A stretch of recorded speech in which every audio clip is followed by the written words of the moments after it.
We're going to take this live, and I will stop talking. Robert Chadwick. He'll introduce himself, and he'll have a brief statement, and then we'll have time for a few questions after that, okay? Robert Chadwick. Yeah, if it's Rob, it's R-O-B-B, or you can go with Robert.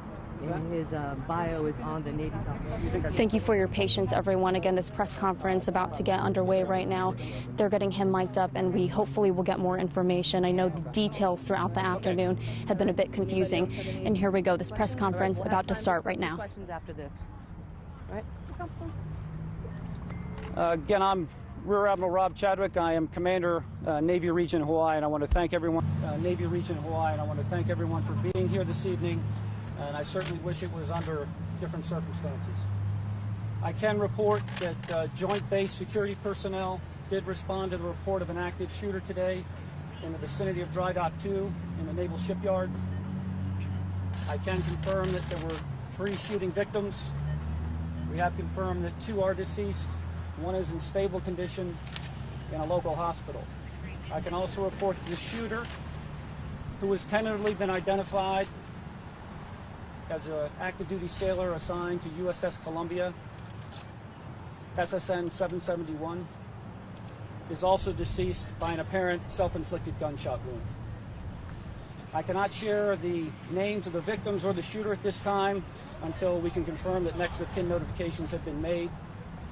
Obviously, our thoughts are with the families of the victims and everyone involved. I can say that we are mobilizing support services for Naval Shipyard personnel, as well as everyone else who may be affected by this tragic event. And I'm ready to take any questions you have. Can you go over the victims' conditions again? Again, 3 victims, civilian shipyard workers. 2 have been confirmed deceased. The 3rd is in stable condition in a local hospital. And again, that's the information I can provide at this time. Is this a Navy watchstander who was armed, who did the shooting? That's still part of the investigation, but we have confirmed he is an active duty sailor. Is the shooter deceased? The shooter is deceased. What kind of weapon did he use? Again, that's still part of the investigation, and I don't have that information. The DoD civilians, employees, and did they work together with the sailor? They were shipyard employees. Again, don't know any relationships.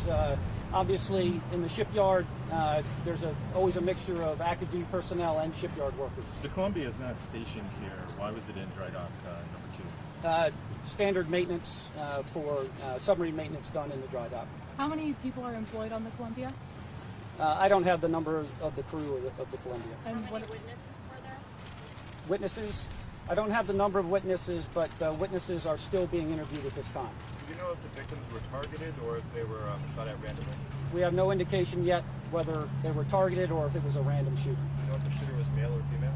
The shooter was male. The victims, are they all males? My understanding is yes, all 3 victims were male.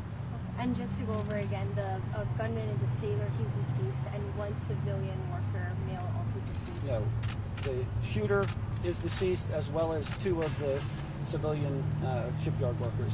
The 3rd civilian shipyard worker is in stable condition in a local hospital. 3 people dead. 3 people deceased. The 2 civilian workers that died in the shooting, did they die in the hospital? I don't have that information. So initial reports came in that this started around 2:30. Is that still accurate? That's accurate. Okay. And then what time was the lockdown? The lockdown happened within minutes. In addition to a lockdown, a shelter-in-place order was sent out to all personnel on Joint Base Pearl Harbor Hickam. And the time that was involved and the time that the base was in lockdown had to do with all the security protocols that had to be, sweeping nearby buildings, and had to make sure that was complete and that the scene was safe before we lifted the lockdown. Obviously, as you can see, the lockdown is been released and all gates are open now. At what time was the shooter pronounced dead? I don't have the exact time that the shooter's pronounced dead. Do you know approximately how many shots were fired? I do not have that information. Can you tell us the policy on bringing weapons on base? Bringing personal weapons on base is not authorized. Was he using a personal weapon? I don't have that information about the weapons that were used at this point, so don't know. Do you know the time span of how long the shooting took place? No, I just know the initial report came in almost right at 2:30 p.m. Can you talk about the tragedy of this incident? No, this is, again, You know, the ohana that is everyone that works on Joint Base Pearl Harbor, and you know, Naval Shipyard is certainly a major component of Joint Base Pearl Harbor. You know, generations of locals have worked in that shipyard.